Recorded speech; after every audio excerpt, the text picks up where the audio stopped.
আসসালামু আলাইকুম ওয়া রাহমাতুল্লাহি ওয়া বারাকাতুহু।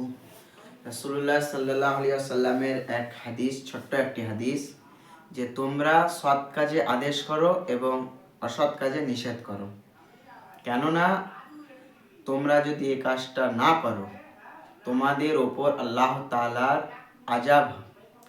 তাআলা আযাব দিবেন। সে আযাবে কারো দোয়া কবুল হবে না।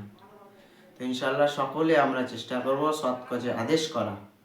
সৎ কাজে আদেশ করার যে কাজটি সে করবে, তার সমান নেকি আল্লাহ তাআলা আমার নিজের আমলনামায় লিখে দিবে।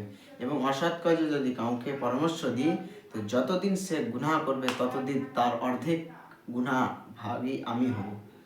তো সকলকে আমরা চেষ্টা করব যে সৎ কাজের আদেশ করো। সৎ কাজের আদেশ যতদিন সে সৎ কাজ করবে, কিয়ামত পর্যন্ত তার অর্ধেক নেকি আমরা পেতেই থাকবো।